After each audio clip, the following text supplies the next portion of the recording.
Okay, hi everyone. Welcome to the first annual Geeked Out Nation Mutant Roundtable. I'm joined by a regular face. If you guys want to introduce yourselves, this is a supplement to our normal podcast that we do, the comic crossovers every week. This is aimed at just X-Men, X-Men comics, X-Men original graphic novels, X-Men um, analysis, discussion, fun, everything X-Men. And so what I've put together is this great panel of four. It's myself, Jess, the editor of the comic section. You guys know me from the Comic Crossovers podcast. If you guys want to go around and introduce yourselves. Oh, I'm Jadobi. I'm the other one on the Comic Crossover podcast. Yeah.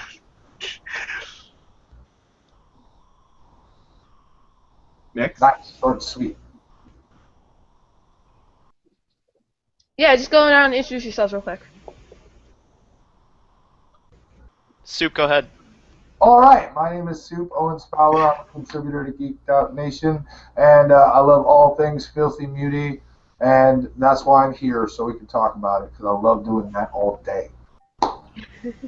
And I am Loudly Silent, Draven Katayama. And I also love the X-Men. I've always loved the X-Men. And yeah, I remember when there was X-Men trading cards, and I think that's when I fell in love with Gambit and Havoc in elementary school. So I'm excited about today's discussion. You remember the Series 1 X-Men trading card of Shadowcat that was drawn by Art Adams? That is awesome. You got to hold on to that for life, Soup. Definitely. I know, right? That's the one. I saw that, and I was like, I have to figure out what this lady's story is. So I'm there with you, man. Alright, so since this is our first recording, I want to just do like a quick icebreaker so people could get to know just where we fall with our X-Men fandom. So what we're going to do is each of us is going to go around and take a couple minutes to say who is your all-time favorite X-Men character. And then on top of that, also say which X title is your favorite right now. So I guess I'll start. My favorite X-Men of all time is Emma Frost. I love her because she's physically resilient and mentally resilient. She's been through almost anything you can throw at her, and she's always retained who she is, and sometimes it's not all that pretty, but she is a hero at the end of the day, and I think that gets a little not seen as much because she is kind of mean. But she does have a heart, and her heart lies with Cyclops and her dear little girls and her dear little psychic friend girls, and she hates Jean, which is always fun because there's this weird there's almost like this evil stepsister vibe with them, and it's very fun to watch, especially now that Jean is sort of back. And I guess my favorite X-Men title at the moment is it might change soon, but Uncanny X-Men is right now my favorite title of all the X-Men books. I love everything that's going on. That whole story has not disappointed me once. I love what's going on with the Sentinel attacks and how S.H.I.E.L.D. and the X-Men are back on a collision course, and I love the new characters especially. I feel like they've been fleshed out so well so far. And I actually really hope to see them more often than what we're seeing them. But that's my favorite X title right now. So Jadobi, if you want to go next. Mine is Cyclops. It's. I didn't know. Yeah. I mean, everyone hates him, but he's not out there to be loved. He's out there to save the world. My favorite title is Uncanny X-Men. See him as a villain, see him as a hero, but the fact of the matter is he's out there doing what he has to do. I like this whole thing with Scott, Emma, and Magic. They kind of they don't care about how the world looks at them. They just want to do right by the mutants, about all these new mutants that are popping up all over the world, and everyone who still has a problem with them. They might not be taking it to extremes of Magneto, who kind of ditched them, but they're doing what they can with what they got. and that's why I like Uncanny. Loudly Silent, you want to go next? Yeah, I would have to say my favorite X-Men is Jubilee. I like right now that she's still young. She's, younger than Storm or Cyclops, but she's a full-fledged X-Men, yet she's not that much older than the students, and she's adopted Shogo. She's taking on the responsibility of being a mom, and I just think that's incredibly brave of her. And I like her relationship with Wolverine. She's just really genuine, like earnestly wanting to be his friend and look out for him. I would have to say my favorite title right now, because of the Jubilee and Shogo focus, is Adjectiveless X-Men. I really love all new X-Men and following young Jean, which Jess, I know you are really bothered by her, but I think the just Adjectiveless X-Men really focuses on just these like slower day-to-day, everyday human relationships, and something that you don't see as much with the other titles that are more like wham bam event oriented. All right, and your turn, Soup. You are all correct. All of your answers. I loved it all. My favorite out of a cast of thousands, I have to pick one. But Yeah.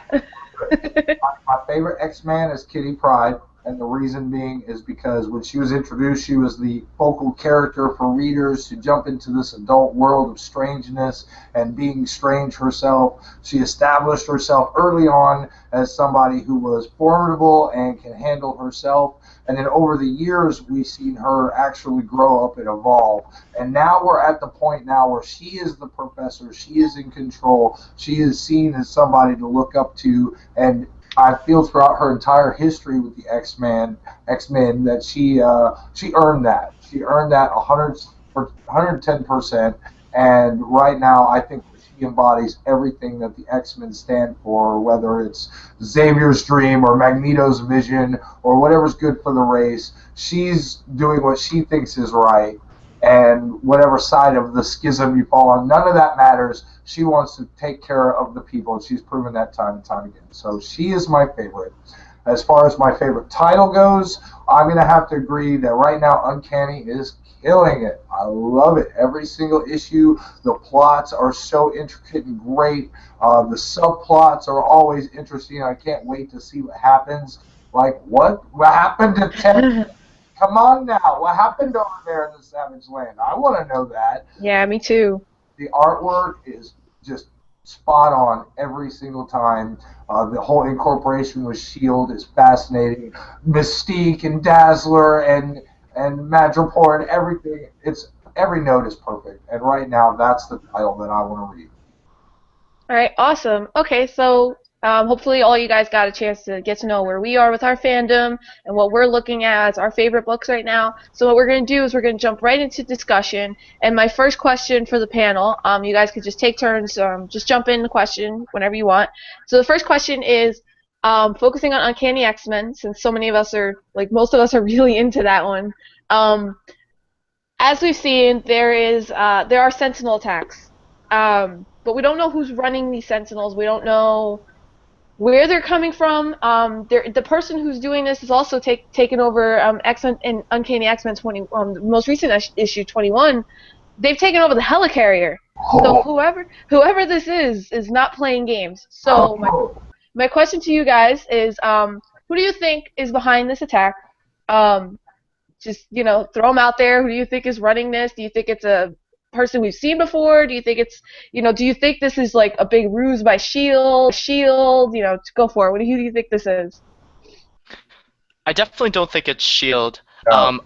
Originally, when this all started, I thought that it was a Mystique and Sabretooth thing, because we already know Mystique is running Madripoor.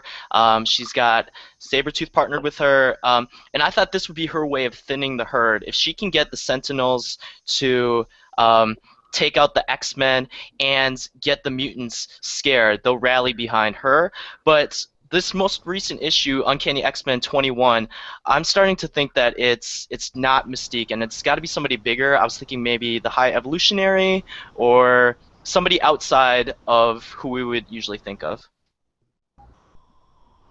I would love to see that it's somebody we have not seen before, an entirely new player. I had your same sentiments, and that maybe Mystique just stirred the pot because that's like her defining character trait.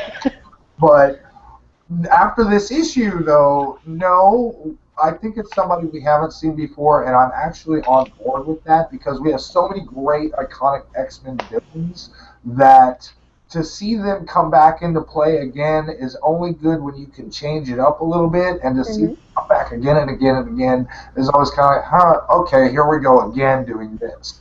And I would love to see this to be somebody we haven't seen before, a new threat that they absolutely have no idea how to deal with because they haven't been before, and they're going to have to come up with some new strategies to figure out what's going on. But no, I don't think Shield's involved. I think that they're just as messed up. And I actually think that this latest issue is showing our Fields Immunity teams that maybe that's the case. Maybe Shield isn't the one involved. Because Maria Hill was right there. It's like, I'll give you an hour to do what you need to do. And then immediately the helicarrier attacks. And I know that at least Beast and the elder members of the team know Maria and Shield enough to know that she would at least give them that and not do the double whammy on them like that. So I think we're going to see that they're like, okay, it's not you. Who is it now? And we're going to see that more, I hope. My guess is Box. I can't Oh, like. I don't, yeah, I mean, I, we haven't seen him. We haven't seen him in a while. I know. We haven't seen Rao in a while. Anything could have happened from point A to point B, and this is the only guy with the power to do all this, to take over a Sentinel, to take over Oh, a helicarrier. I mean, Wait, you said and you this said is Fox? Fox, Madison yeah, Jeffries. yep. Okay. And he has, and of course this has to be someone who's an equal with Beast, someone who's worked Oh, with him Yeah. before. I mean, I don't know. He's just my guess at the moment. Yeah, that would be something. I that, I, I kind of think like I don't know. I think that I want to have faith in Brian Michael Bendis that he will pick somebody out of left field. Um, but there's like a part of me that thinks that this is some crazy elaborate setup by Mystique because it really does feel like some really complicated plan that she would come up with. And I mean, she is, on the helicarrier a lot. So it makes some sense that she would be. And I mean, when the helicarrier is attacking, if you've noticed, like she is not being shot at. She's just kind of Yep. standing over to the side, like, I'm fine. I'm Dazzler. It's okay. Right. But I think that I don't know. I feel like it could. I would prefer it to be someone like out of left field because I mean, Box is a fantastic idea. Joey was telling me about that. And I was like, what? And I mean that would be great. Yeah. But love I wouldn't be surprised if this is some kind of elaborate plan by Mystique because I do agree with what Loudly Silent was saying. This is like she's running Madripoor. She's doing all this to poor Dazzler. She's almost on a collision course to work. She's almost on a collision course with Magneto. Like I could see her and him having this huge blowout fight within his solo series because she's kind of counteracting what he's trying to do. He's trying to protect mutants, and she is almost thinning out the numbers in her own way, and it is kind of alarming. Um, but I would really like to see it be someone out there. I mean, if Jadobi's right, oh, he deserves like a box of great stuff from Marvel. Like Marvel should send him some. seriously. Figure out no prizes Yes. or something. I do think that it's likely that Bendis will drag out the tension between Magneto and Mystique. I mean, we just saw in Uncanny 21, Magneto was clearly not happy with the Oh, Blob siding with Mystique, and we How see great was Mystique. that scene? that was That was a amazing. great scene. Oh, chills. Yep. So I wonder what's going on in Magneto's head, seeing Mystique peddling mutant growth hormone to the masses. Like, I wonder if he sees it. I mean, it's pretty clear that he sees it as a betrayal of real Yeah. mutants. That Yes. Mystique's trying to sell, this stuff to get people to be like mutants, and it's not benefiting real mutants in any way. No, no, it's not. I mean, his that whole part with him finding out about Dazzler and seeing what was happening to her, that was amazing. That shows that, like, although Magneto's off doing his own thing in his solo book, that there is a connection to Yeah. he still is connected to everything. And I mean, his solo book is phenomenal right now. I think that's one of the best books that's out in general. Uh, And he's seeing what Mystique is doing, and it's not even just a betrayal of mutants, it's a betrayal against him, because she's kind of like his best student in a Yeah. way. And she's completely betraying everything he's ever taught her. I mean, I felt bad for poor Dazzler. I love Dazzler. no, I love Dazzler. It's like, what happened to my tortured. face? Who did this to my face? Who's Yeah. gonna take a no, shot? right? What I'm Yeah. what I'm wondering, and maybe you guys might know something about this, is there an arc that explains where Mystique and Magneto split paths? Because I wasn't sure if there's a background story to that. I believe the most recent thing was when was the issue before his solo series started, where he went to Madripoor Yeah. and Right. he messed everyone up. Okay, yeah, I remember Yes. that. I remember that. Oh, that was epic. And I think they've just been at odds ever since I think they've just been at odds since Avengers versus X-Men, when Magneto eventually just starts hanging out with Cyclops. I think that's when that whole relationship just fell apart. I like that we're seeing Mystique make a real power grab in the past year of X-Men comics, because previous to this past year, she's always been somebody's number two. For many years she was Magneto's number two, and now I feel like she's finally feeling like, wait, I don't have to be somebody's right-hand person. I can run the show. I can take over Hydra and buy Madripoor. It's cool to see her making these power plays. I love that too. She's such an intense villain and one of the best villains the X-Men have ever had. Mhm. Finally, great to see her step up and be like, I can do this and let's go for it. And she's doing a great job. And Yep. And while And- we're on Mystique, okay, go ahead, Joey. Go ahead.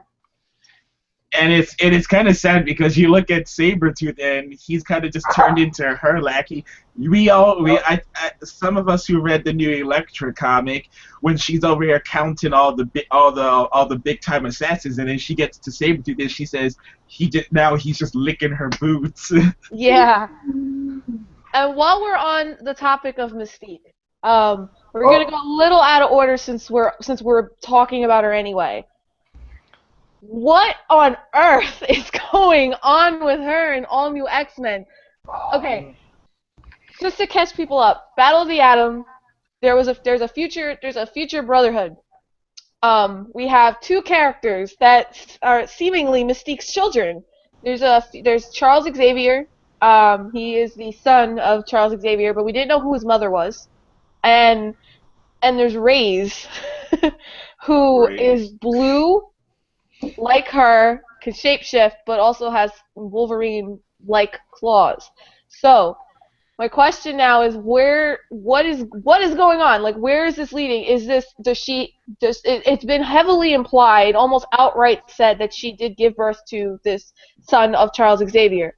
Is this all some sort of plan that she set up with Charles Xavier? And if so, what is the end goal of all this? Like, she now has these two kids that are just running around, and let's not even get into the fact that she's already got kids that are just out. I mean, she's got Nightcrawler. She's kind of everywhere right now. But what do you guys see as her end goal, especially now that we got these two new characters who are also her children?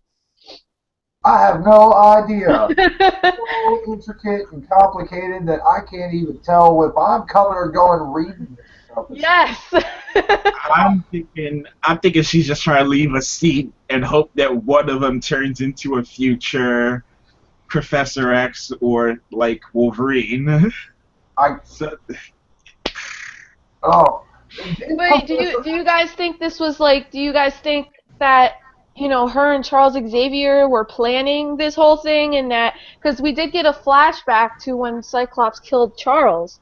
So what are we looking at? It's just such a strange situation because at be some point in time, this means that she had a sexual relationship with not only Charles Xavier but also Wolverine. Where is all of this? It's just a strange situation. Like, where do you guys think this is all heading? I mean, I have been hearing this idea that her and Charles Xavier planned to have this kid because they already knew what was going to happen. They already like foresaw that he wasn't going to be around much longer, and the last will and testament. yeah, and they took some proactive steps to ensure that there's another person in the Xavier line, but he ended up bad. She gave him up, so I don't See, know. It's just so it's just this is crazy. this is really interesting because I hadn't thought about this being a plot of Charles Xavier and Mystique at all. I thought maybe she, just had this fling with him that, they didn't talk about it with anybody. They didn't want it to be publicly known. Um, but yeah, I mean, with Uncanny 23 being the last will and testament of Charles Xavier, we probably will find out a lot more about this, and it's possible that it has something to do with Charles knowing that he was going to die soon, and um, as far as Wolverine, I can't imagine why he would hook up with Mystique. Um, remember and that so, great line for Battle of the Atom? I am never having sex again. right. Yes. So I'm guessing that she was shapeshifted into someone, Right. like She Now had to be. She had to be. that's how she do. That's what she do. So I don't know if it was a plan between Mystique and Charles Xavier, or if Mystique just took an opportunity to use her normal way of operating in impregnating herself with the most powerful mutant on the planet. That sounds like Mystique that I know. But her going It up, does. hey Chuck, let's make a baby for the savior of mutant race. That's not so much the way I would see that going down. But I don't know because, like I said, this It's weird. is it's weird. it's weird too that up until All New X-Men 27, it seems like they've been on the same team for so long, but they didn't even know that they were half brothers, Right. and that Yes. seems really strange. Um, and something that I've been wondering is, what is the future Brotherhood's goal? Right. I And don't yes. get what they're Why? I don't get why they've come to the present, and I'm not sure what their beef is. Like, do they just want to send the original five back to their original time, or I don't understand what they're mad That about. that has been my biggest problem with All New X-Men.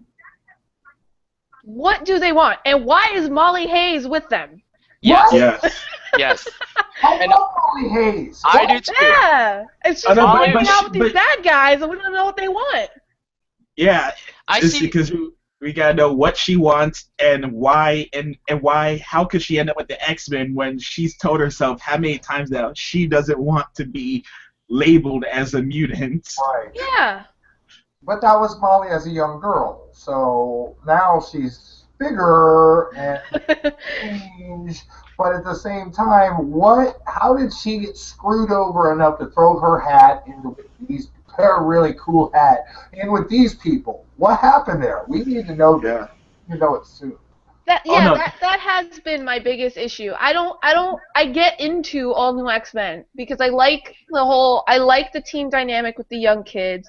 Yeah, it's a lot of fun. Yeah, I mean, Jean is a bratty teenager, but I am excited that she's around because I Right. do feel like there's a lot of potential with that character being around, especially now that she's showing different powers. But I can't I can't get too into it because I don't know what the end game for this new Brotherhood is, especially now with all these extra things being thrown in that Ray's and Charles Xavier are Mystique's kids. it's almost like there's too many questions and not like half the answers that we need to stay into it. Right. I think, and if I'm remembering Battle of the Atom correctly, what I think is part of the story is that the Future Brotherhood doesn't believe that humans and mutants can ever peacefully coexist, and we see the future President Dazzler Vote for Dazzler. dying. Over Dazzler. Yeah, vote for Dazzler. But I guess it wasn't clear to me who caused her death. I don't know. Did you guys catch? They didn't say that. That's the thing. There's just so many questions left about. So even if they came back because they don't feel like, but why would they need to come back to the past? Right. That's the weird thing about it. I get their mission. It's very similar to Magneto, but why Right. come back? What is the specific connection between the original 5? Because that's their focus. They have to get rid of the original 5 from the timeline. If they never came back, something never would have happened, and the series of events in their future would not have come to pass. What happened there? That's the mystery that we need to know. Mhm. Otherwise, Oh, and plus, how are two of them still alive? That's Yeah, something. yeah, Deadpool. I know Deadpool. You know his healing factor and everything, but he was dead. That was confirmed. they even was said dead. that the healing factor from the future is not as good as it was in the present. Yeah, Right? So it he did. has less of a chance of coming back from that than he would if it were today. Oh, I hate time travel. I think know. one thing that I do feel a little bit iffy about is before there used to be a really clear distinction in the direction of Uncanny X-Men and All New X-Men. All New X-Men really followed just the original 5, and they were doing their own thing. And for a long time, they were at the Jean Grey School, while Uncanny followed Cyclops and the new crew of Benjamin Deeds, Christopher Muse, Tempest, who's awesome. And with both of those groups of people now at Cyclops' side, it almost feels like the two books are losing their distinctness as much. I mean, the original 5 still doesn't play a big part in Uncanny, but I am excited to see where Bendis is going to take these two books, and I'm glad that as far as July and August solicitations go, we still have these two books continuing, and we have Laura having some maybe possible relationship with Warren.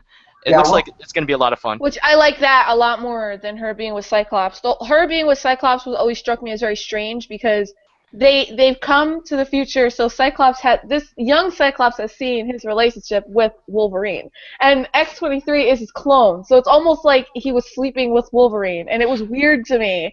So I'd rather her be with Warren, especially since Warren has been through so much. He deserves a little bit of happiness. I'd rather her be with nobody because I don't think she's emotionally ready to handle the kind of relationship that kind of stuff.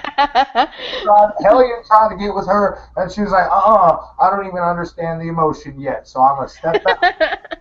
I don't know if anybody could ever maintain a relationship with Cyclops. I think it would just drive them nuts. Yep.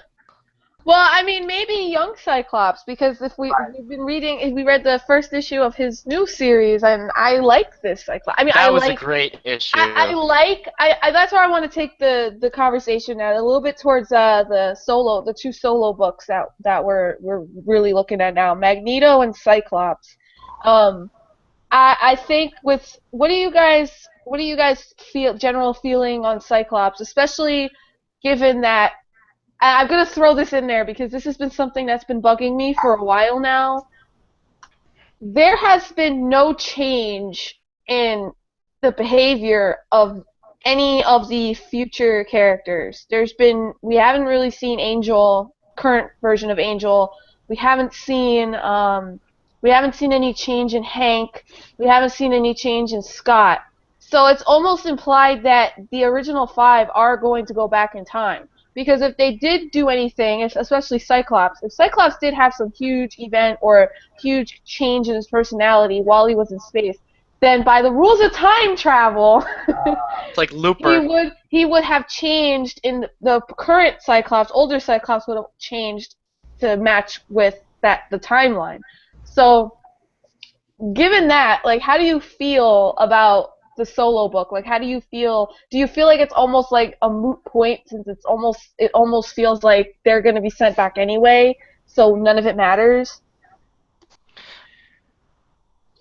Uh, You know you want I to mean, Toby. I mean, It's a good book. I love it. I thought it yeah, was very yeah, cute. it's a good, it's a fun adventure. That's all I can say. It's an adventure. I mean, whatever happens will happen, but as long as this adventure is one that we remember, so be it.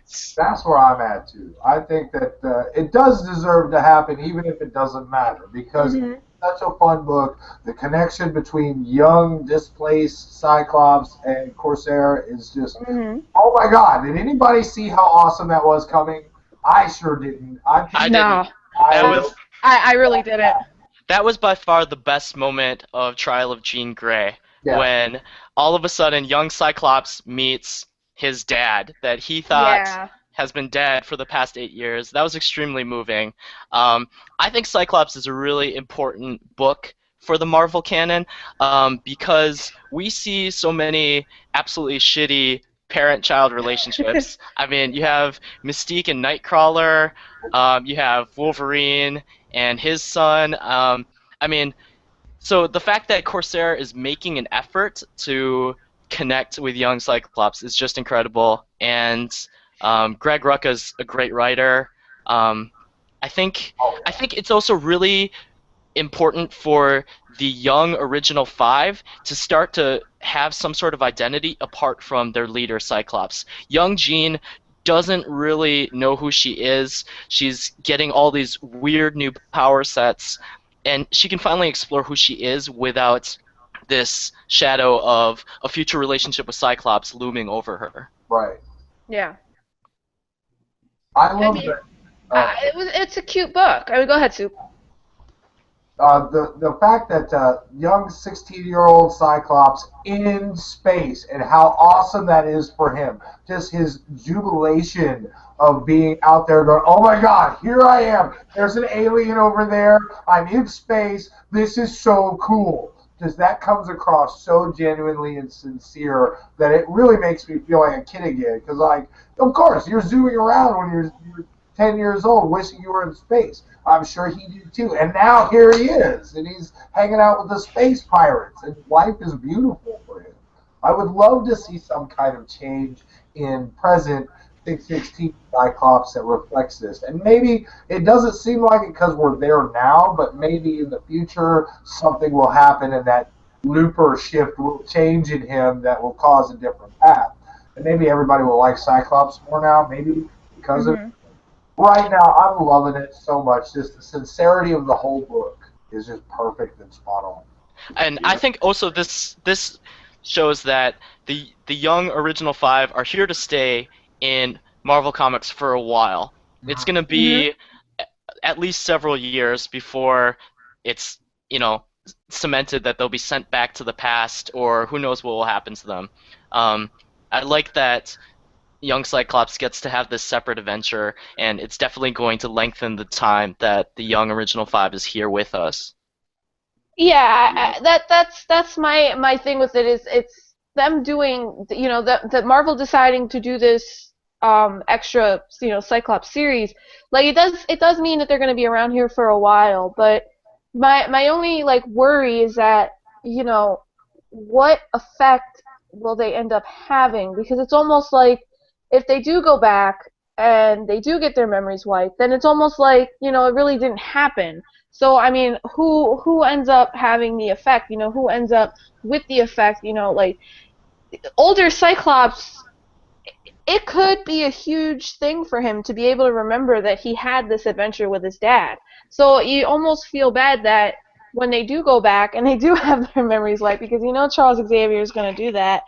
Um, it's almost like it's unfair.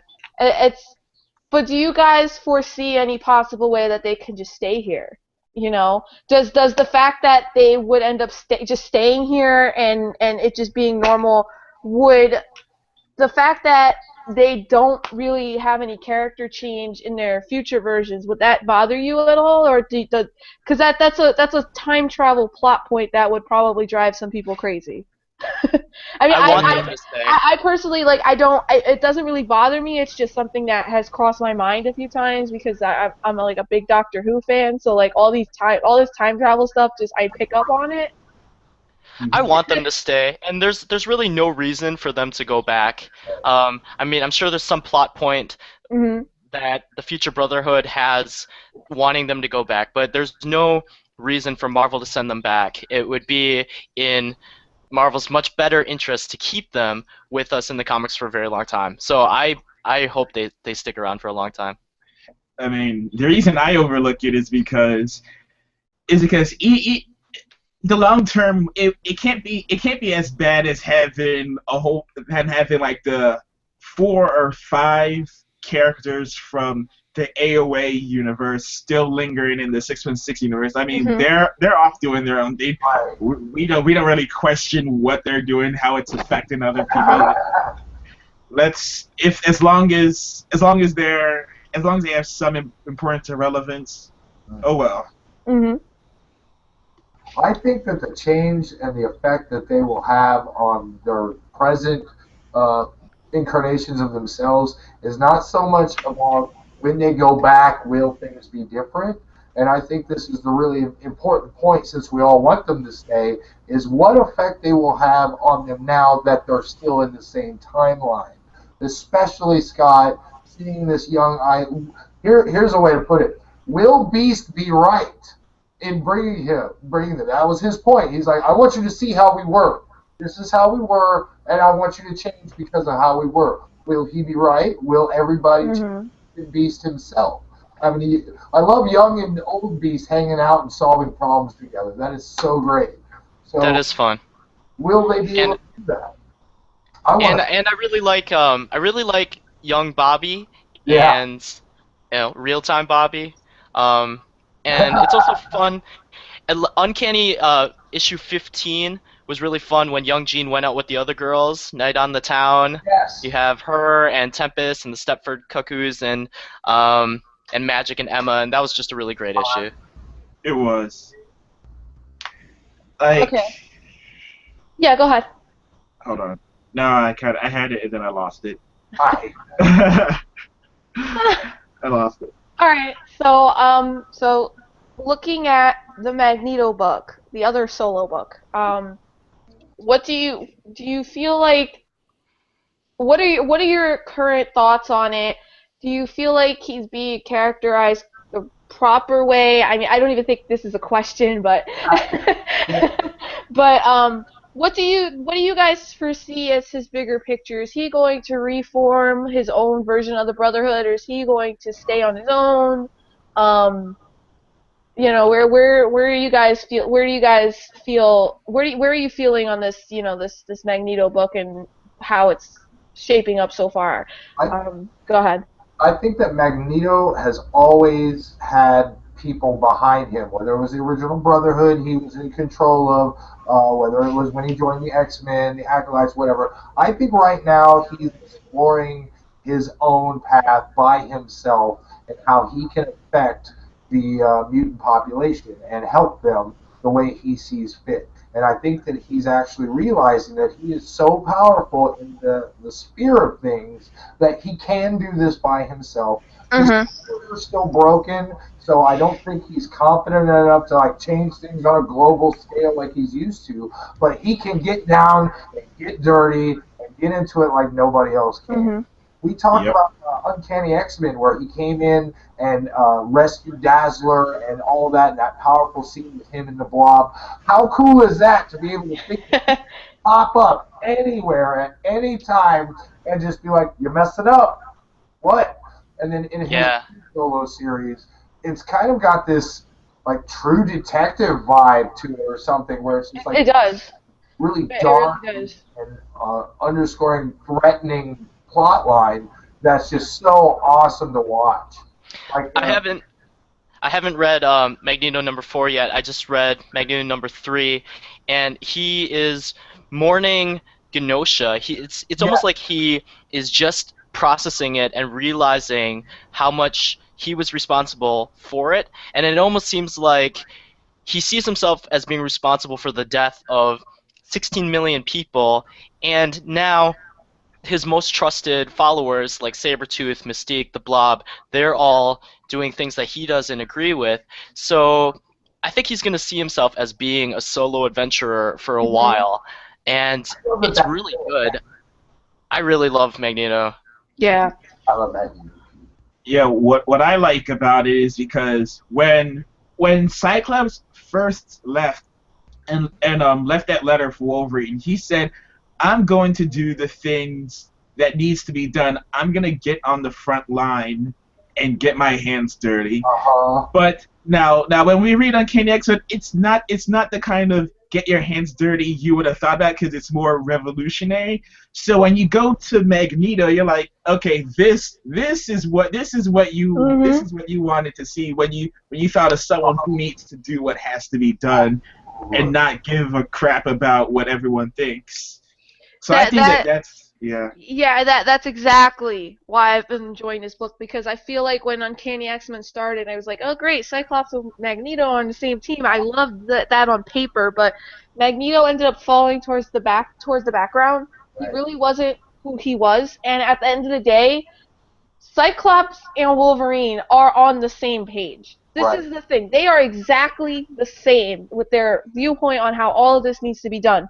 The only difference between the two is that Cyclops, because of Avengers vs. X-Men, is on the run. He is technically now a criminal, and that's the only reason that that people for some reason see them as these two really opposite sides, but they're really not. They really are on the same side. Magneto never fit that mold, and it makes sense that he had to be, he needs to go out on his own. And I love this book so much because it's so brutal. When I read the first issue, I was honestly shocked that this did not get pushed to the Max imprint or something, because it is a brutal book. I mean, you don't sometimes, like, a lot of it is implied, but it is brutal, and it's perfect for Magneto. And I think there's this weird comparison for him, like people are comparing this book to, like, he's like the mutant Punisher. No. And I don't like that comparison, because Magneto has a set path. He knows what he's trying to do. It's not, let me go help these little pockets of people. No, Magneto has a goal. His goal has always been mutants. That is his goal, you know. There is no, I need to help this person because there's some criminal coming after them. That's not what Magneto does. But this book is just so good, and I like that. I'd rather see his character pushed into other books, but not have the storyline go with his solo series. So, like, when Magneto 5 comes out, I don't want that to have anything to do with Uncanny X-Men, but I don't mind seeing him in Uncanny X-Men, if that makes any sense. I completely agree. I think something else that's really interesting with Magneto, Emma, Magic, and Scott is seeing them dealing with the loss of their powers, and you see Magneto doing really creative things with the limited power that he has, like spraying nails and like sending out nails to puncture a whole bunch of people and using that as an attack method. I think it's really cool, and I wonder how long it's going to be in the comics that they're going to have these broken or missing powers, but I do think that the Magneto solo title is it's lengthening the time before Magneto will have his full powers back, but it's also taking full advantage of it. He gets to be more of a rogue, like more aggressive, in-your-face vigilante. Exactly, and I love that. Yeah. Like this is so much better than him just lifting up a whole bunch of cards and throwing it at you. You actually see him just slapping his palm on the ground, and he's sending out pulses to map out the locations around him. And it's like, why haven't I seen this before? Would Asteroid and Magneto use the paper clip in that way? I don't think. No, that's what I'm saying. It's such that is a brutal thing to do. That was brilliant, right? I was screaming. I felt so sorry. That is why I read this book and I'm like, how was this like? I mean, Marvel's just decided, this is Magneto. Let's let Cullen Bunn do what he needs to do, and will put the warning on it and just let him go, let him do his thing.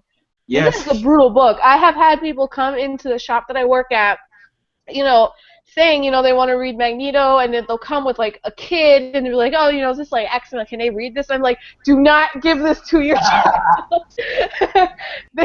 Do not give it to them. This is not for children.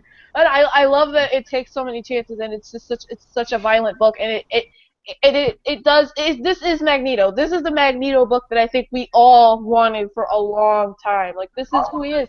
And in 2014, this is how a guy like him would be. A guy that has this idealism and is a bit extreme in how he handles it. I don't label him, I don't really like to label him like a terrorist, but, because there is rhyme and reason to what he does.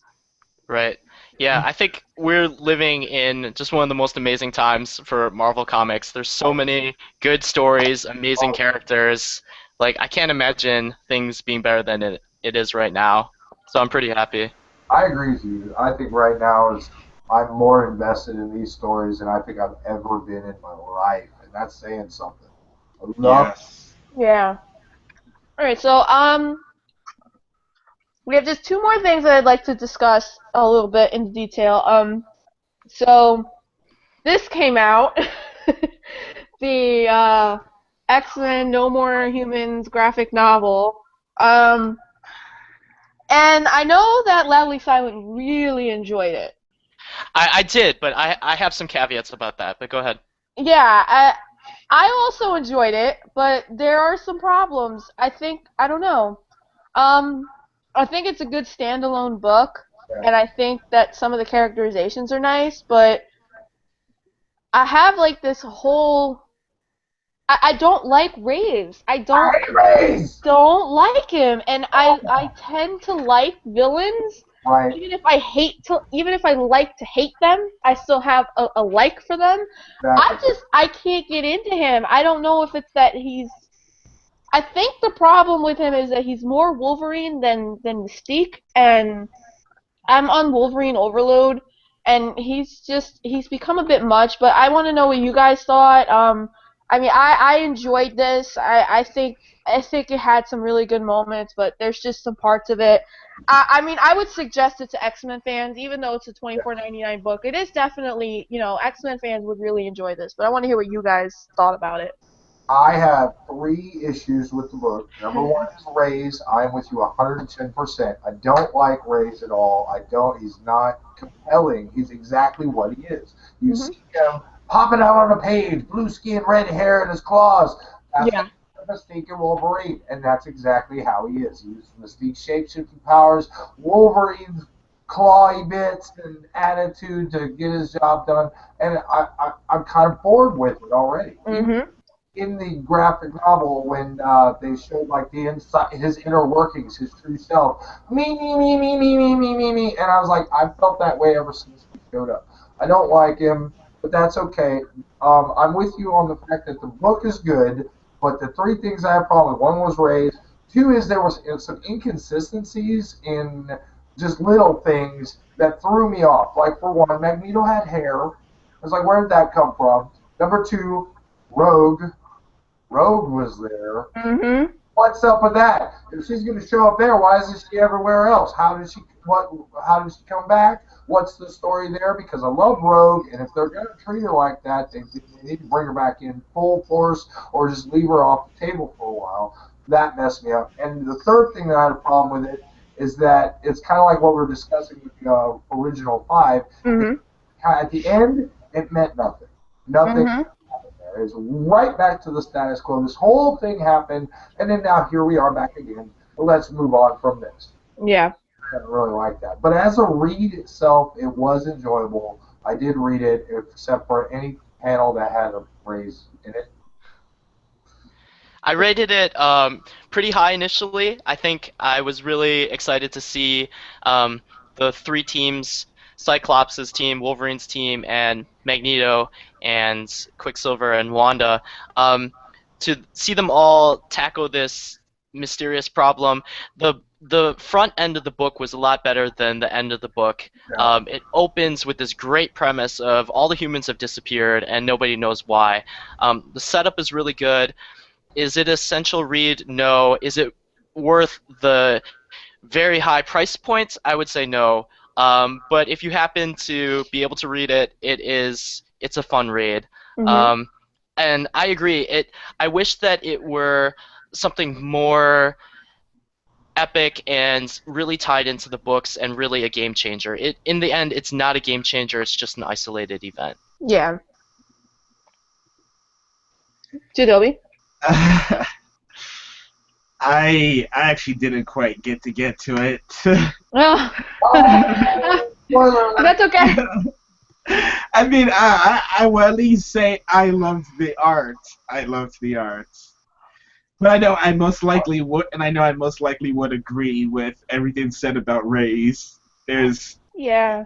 yeah, Yeah, I think Loudly Silent really hit it right on the head. Like it really is a standalone thing, you know. It none of it really matters. It's so self-contained, and you know they are charging $24.99 for it. And I think when I picked it up and I saw, you know, it's an original graphic novel, it's you know standalone, I assumed it would be something more epic, more like almost like a Days of Future Past kind of thing, where it's like, well, you know, it's not really tied to anything per se, not till later on down the road, but it's still really good. And it just wasn't really that, but I would have a hard time telling any really diehard X fan to not buy it. I mean, it's, Yeah. you know, because the thing is like these kinds of graphic novels, like they kind of rely on the sales. So I mean, I buy it out of the sense that I kind of want more of these. Yeah, exactly. So even if this one's not completely perfect and it's not the best thing I've read, Full of I rage. still want people to buy it so we can get more original graphic novels because I think that's kind of like a lost art. Yeah. I In, agree. at least in the big two, it is. It's in the big two. It's a lost art. A lot of smaller publishers still do a lot of like standalone books, but you know the big two, like there's so much potential to do these really awesome standalone stories, and they don't. And so if we buy this, then they'll keep doing Right, absolutely. it. Maybe the next Okay. graphic novel could be the one that actually is the game changer that comes out, Yeah. and it kind of the regular titles lead you back to want to read that to see what's going on now, and that could be interesting. But the only way that'll happen is if I do think their goal here was to make Reyes into something more exciting, and it fit. I think that was their goal because I do think he's going to be a major player in oh general, and I Hmm. think that their goal was to make him a little bit more, make people want to see him more, and make him more of a threat. And I think they fell flat. I just think it's all in the way his character acts and talks, and the things the things he does are not necessarily the problem. It's the way his character is. 'Cause it's there's so many issues with him himself, but I mean, unless you know, I don't know. It was okay. I don't know what I would have graded it, but you know, it wouldn't have been anything really high. It wouldn't have been really low because it wasn't bad. I would say Somewhere in the that as middle. far as the Future Brotherhood goes, I think Future Xavier is a much more interesting villain than Reyes. Yes. yes, Reyes seems more like the muscle, but Future Xavier seems like the sinister brain. right. Yes. yep. Which is why I also like him a lot, and I wish you know I hope with this all new X-Men arc right now that we're going to see a lot more of that. An evil Charles Xavier is a scary thought. It is. They always Especially how just seeing how mad, just how mad he had to get to just kill Colossus with the future Colossus with a single thought. oh, Yeah. Yeah. Yeah. Okay. So, the final thing we'll talk about, and I wasn't going to include it, but I decided to anyway because I know that it is the 22nd, Woohoo! and tomorrow there is a very, very big movie that's coming out in theaters, and people are definitely going to want to hear our thoughts on it, hear any thoughts on it. Tomorrow, I guess midnight, depending on your time zone, or whatever. nice. X-Men Days of Future Past debuts in theaters in at least the United States, because I know it's out already overseas, so whatever. um, early reviews coming in are very positive. Surprisingly. That's a Yes, surprise. they are very positive. I have seen on Twitter friends from overseas saying that they really enjoyed it, and the thing that's sticking out the most, luckily I have not had anybody spoil anything. So if I can hold on for another 24 hours, I will be able to see this movie spoiler free. Quicksilver. Nice. Nobody. But I have read, and you guys are going to be shocked. Despite what we have seen, Quicksilver is awesome. Yeah. Same thing. And I'm gonna bring this to you guys to just talk about it a little bit because I think as a whole, I do respect my movie buff friends very much, and I love to hear their opinions on things, especially when it comes to like the more detailed stuff about making a movie, the cinematography and the music and things like that. But as comic fans, we hold these movies to a different standard. So I guess what I want to know is, one, are you excited for the movie after you've heard these positive reviews?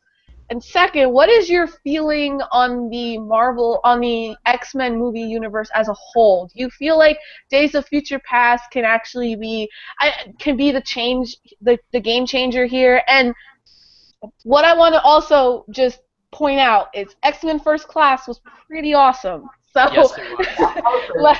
let's not forget that. Not perfect, but it was Not perfect, but it was very good. It was a lot better than Oh yes. other movies that we shall not name because they're too depressing to think about. So, I don't know. What do you guys think about it? Are you excited? Do you feel like this could be a really big game changer for the X-Men universe as a whole? Cautiously excited. I've been burned in the past. I've been burned. But Bryan Singer's back on board, and he's the guy who brought me my favorite X-Men movie in X2. X2 is awesome. Hmm. That's what I wanted out of an X-Men movie right there.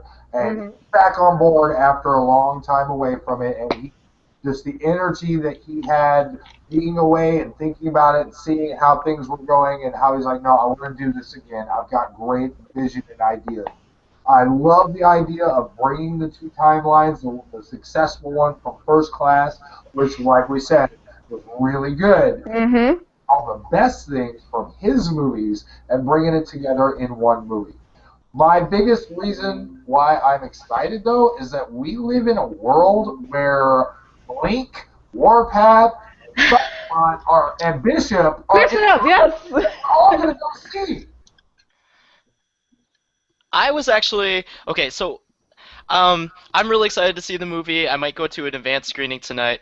But I I wasn't excited about Warpath and Sunspot. I felt like there's so many X-Men who are more critical to the series, the bigger names, Right. and the fact that Rogue, there was so much news about Rogue having no role or maybe a tiny role. I was really disappointed about that. I was really hoping that Rogue would be a bigger character, and I don't know. I really wonder what the movie makers were thinking when they decided to give Warpath, Sunspot, and Bishop roles on the cast versus, many other mutants that they could have chosen. I think the thing with that is, I've been reading some. I mean, these are purely rumors, so I mean, you can take them as just that. But I've been reading that there's talk of. I don't know what happens in this movie, but I'm assuming it has a lot to do with them fixing the timeline in general. And there's talk that they're going to recast a lot of parts from the Right. original three movies, a lot of parts. So I'm thinking that maybe they knew that they were going to do this and they were going to recast a lot of parts and they didn't see the need to do it just yet, so they just maneuvered certain characters out. Because I do completely get what you're saying, and I do agree to an extent. Because I am upset that we're seeing an X-Men universe thing existing right now where Emma Frost is not important, and Right. Cyclops and Jean Grey are just not, they're not a big deal. I don't like that we live in that world. Yeah. But I have read some things that they are. I don't know exactly what happens. I haven't seen it, but there is some stuff that people are saying that the timeline is supposed to get like fixed somehow, and that they're gonna recast a lot of parts. I don't know how true any of that is. It's all rumor, but if that's true, then I think going forward, the X-Men movie universe it might be really something.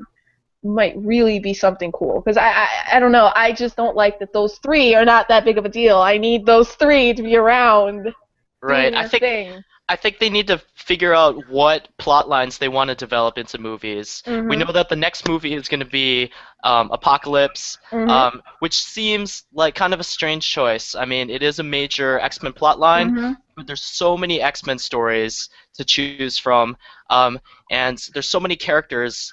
Like Psylocke, we haven't seen have a big role. Jubilee, we really need to see some of these core characters show up in the movies in a big way. Mhm. Yep. I would I like mean, to see oh, Van Von Strauten from True Blood be Emma Frost. True Blood. Oh my god! Oh my Oh God! my god! Yes. I'm sorry. That would be like the greatest casting I will ever see in my lifetime. Every time I see True Blood, I see her on screen. I'm like, He, Emma, Pam is Emma Frost with fangs. exactly. I would love to see that. Now I'm like over here saying like I need to call somebody in Hollywood and make that happen. I Power. would I wouldn't mind them tossing in the Stepford Cuckoos as well. Oh, that too. Yes, Oh, man, they could be that so would be fun good. though. But I want to hear Jadobi's view because I know that you're not really a big fan of the X-Men movies. Like you're not that crazy about them, and I get it because I feel that way about some other movies. I mean, I'm cautiously optimistic. I'll see it when I see it, but until it happens, give me Cyclops or give me death. Simple as that. Because Jadobi does not enjoy that Cyclops is getting this treatment and has gotten this treatment in the movies. You're not Yes. wrong. You're not wrong. No, you're Yeah. not at all. And I can absolutely understand. And maybe this will give the opportunity for them to bring him in such a way where it actually shows the badass side of Cyclops. Unlike a lot of people, I'm not a Cyclops hater. I actually appreciate the character a Yeah. lot. And in the comics right now, I think he's more fascinating than I've ever seen him, as far as for my money goes. Cyclops right now is kind of awesome in the comic books, and I'd love to see a movie representation of something like that, where it just shows him the badass tactician leader who's leading the X-Men into battle, looking at everything and going, "You need to do this, this, this, this, this," and that is how we will win. I would love Exactly. Exactly. You know that you're I spot on. I want to see the Cyclops I saw in X-Men Utopia, the one that made a fool out of Norman Osborn. Mhm. That's what I want to see. And it's not like that. The thing with someone like Cyclops is it's not like it's hard to have that happen. Like he doesn't have any features like physically that would make him hard to cast. right. You Yeah. know, he's not. You obviously need to find a guy that can pull off like the kind of personality he has, but Cyclops should not be that hard of a character to write and cast. I don't know where. I know that there were some personal issues between James Marsden, I think that's his name. Yeah. Yeah, I know there were some problems between him and Bryan Singer, and that supposedly is why he got treated the way he did in X-Men 3. Right. But He also, I don't know why it's become Right. such a difficult thing to have Cyclops be the way he should be. I would like to pose the question to all of our viewers. What plotline would you like to see turn into an X-Men movie? Yes, and you can comment on the video, and then when we go up on iTunes, you can comment there too. And if you put something up there, we'll give you a shout out on the next episode. Yes. You know Soup you has want ideas. to. Soup has ideas. I must hear them. Excalibur, the movie, the Cross Time Caper. Make it happen. Yes. They should hire us. We'd write a good X-Men movie. We would. Yes, we would. We'd I cast mean- a good one too. I mean, give me Astonishing X-Men.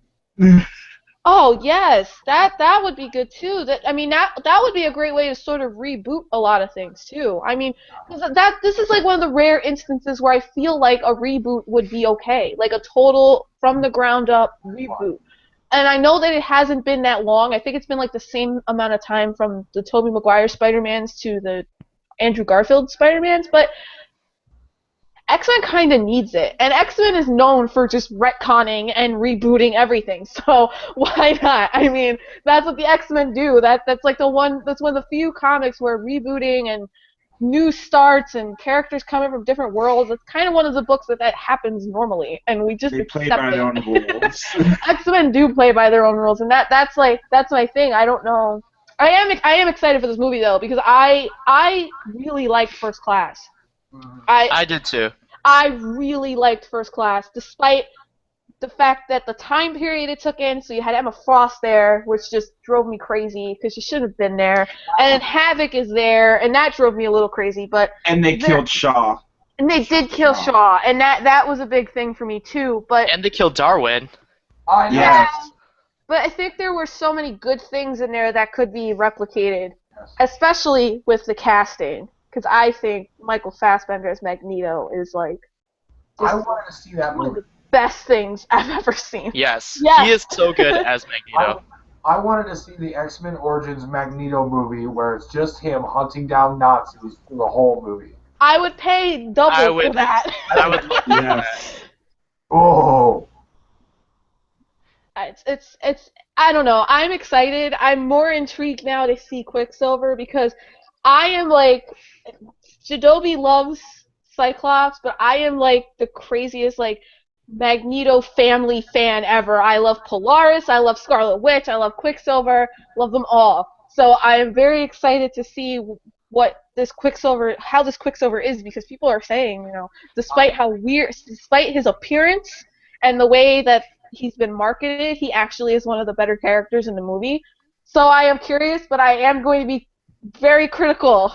I really wish that we could sit down with the filmmakers and really grill them about why they chose the look of each of these characters' costumes and their hair the way they did, because just the way that the costumes look, Yeah. it's such a different feel from the Marvel movies in the Avengers universe. Just the X-Men movies have that just dark, glossy leather look, and I don't know. I think it's kind of off-putting, and it's kind of distracting to a lot of comic fans. Yeah, I mean, I do like a little bit darker, but in general, I do like a little bit of a darker story. But I do not know why there is this serious fear to put people in costumes. Because I mean, Quicksilver's costume's not that comic booky. I mean, it's got lightning bolts and it's a jumpsuit. I mean, it's not that different from what other people wear, Yeah. it's not like Hawkeye's big purple H on his head. Yeah. Oh, jeez. So glad that's gone. Yeah. But I mean, I don't know. I am excited to see this, and hopefully I can hold out because I don't think I'll be able to go see it at 10 o'clock tonight. I think that's the earliest showing I can go to. I don't think I'm gonna be able to go see it tonight, but I will definitely be able to see it early in the afternoon tomorrow. So I'm hoping to avoid spoilers. Me Because too. I am excited about this movie. I'm probably not gonna be on Twitter until after I see it. Some point tonight I'll just get off and just stay away. But I do want to know what people think, so I will be asking some people that I know saw it. I'm going to see it tonight, and I will post on wherever I'm going to do it at least just reaction. Yeah, I am curious because I have a lot of worries, but because I don't hate the I'm not that angry with the X-Men movies as a whole. I think I'm a lot more favorable than Jadobi because I know Jadobi has his issues and he rightfully so. Like your issues are real problems. I think I have a little bit more enthusiasm for the universe as a whole, and I do like Bryan Singer's movies, at least the X-Men movies. He has done a pretty decent job. Just pretend that X-Men 3 didn't happen. But I'm hopeful. I'm very excited to see it, especially with what people are already saying. So I mean, at this point, we've been on for a bit now. So, do you guys have any final thoughts on anything that's going on in the X-Men universe that you want to put out there? Maybe anything. I mean, anything involving the movies, any of the books that we didn't get to cover, anything. Where's Elixir? That is a great question. We're gonna look that up now. Yeah. That is our mission for the next episode. Where is Another Elixir? one. This is the one that bugged me about Avengers versus X-Men. Okay, there was the whole between the Submariner, Namor, and the Black Panther, and they're going to war and everything like that. Everybody remembers why that was because of Transonic, right? And then Yep. he was in Wakanda, and then all of a sudden, months later after Marvel Now, she pops up at the Jean Grey School. Where were the negotiations to release the mutant prisoner of Transonic? That's an Oh issue. my gosh, that's true. Yeah. I would say I'm excited to see what happens with Tempest and Magic. I'm glad that they are main characters in Uncanny X-Men, and I want to hear from our viewers what they like and dislike about the current X-Men titles. So comment. Yes, though. Oh, and my question is more about Christopher. Christopher, I mean, this is someone who brought Scott from the brink of death. He may even have been dead, actually. Yes, and And- actually, he Yeah. brings somebody back from the dead in the No More Humans graphic novel. Mhm. Oh, he does. Yes, and he then, does. And then he brings himself back from the dead. So it's like, can he not die? Is he? Is he What a is Omega level healing mutant? Yeah. exactly? It's like Elixir. What about Christopher? I like the mystery, though. I like it when sometimes their powers aren't explained. Yeah, because he's like I don't think he even realized he was dead. You see him asking whose blood is this, and they're like, "You died. You died. I love Scott Yeah. really well. Oh, and the other question is, what happened to the girl who stayed? Who's apparently Storm's daughter? Chimera? Chimera. Yeah. What happened to her? I She's know in she said. X-Men. She's in adjectiveless X-Men. Oh, she Yeah, is. she showed up in yesterday's title. Yeah. It seems like she has knowledge about the future Brotherhood that we don't know yet because she is from the future. And in yesterday's X-Men 14, Storm starts to ask Chimera about that, and She gets Chimera in is the kind argument. of she's a little offended that Yeah. Storm. Before Storm wants to be the mother to her daughter, Storm wants to, kind of grill her for information. Yep. So, I think that we will see a lot more from Chimera in the next few months. Yeah, I believe so too. They are not getting off to the right start in a mother-daughter relationship. That is Because of her knowledge, so she'll have a part in all of this. But Mhm. she's still hanging around, and she's from that timeline too. So, but okay. So thanks everyone who tuned in, and everyone that's gonna download us on iTunes and listen to us on Podbean and check us out on the website geekedoutnation.com. guys. Everyone has some reviews that'll be going up this week. You can also check out everyone on social media. I guess I'll start. You can follow me on Twitter at Camacho Jess. I have a couple reviews that'll be going up for Geeked Out Nation today and tomorrow, and I also have a ton of reviews that went up on IGN today. Most notably Harley Quinn 6. It's not really X-Men related, but it's up there. Okay, so you guys want to go ahead and just tell everybody where they can check you out and whatnot? You can find me on Twitter at NewGenXmen. Pretty self-explanatory, but yeah, you can find me there. You can find me on Twitter, Tumblr, and Facebook at Loudly Silent. You can find me on the Twitters at Soup Owens Fowler, and you can find me on the Facebook at Facebook/Supernatural. That's SOUP or natural because that's how I do. Find me on Geeked Out Nation where we're all giving reviews, and it's a really great thing to be able to do that. And we have some really insightful things where we actually have time to structure our thoughts. It sounds really good. We're here, we're free-forming. We just floating emotion, which we kind of are, and that's not a bad thing. But you can see us structure our thoughts a little bit better. So go check it all out on Geeked Out Nation. And we'll be doing this podcast hopefully every month, towards the end of the month when all the books are out, so we have lots to talk about. Um, so if you guys like what we did, make sure you comment on our YouTube, comment on the Geeked Out Nation website, comment anywhere you can. Even you could tweet at one of us saying, "Oh, hey, the Mutant Roundtable was really good," And if you have any suggestions, let us know because this is our first show. So if you guys have any suggestions of what you'd like us to really focus on, or questions that about characters we might just know off the top of our heads, certain storylines, anything, just always reach out to us. And we hope you enjoyed the show. All right, bye. See ya. Later.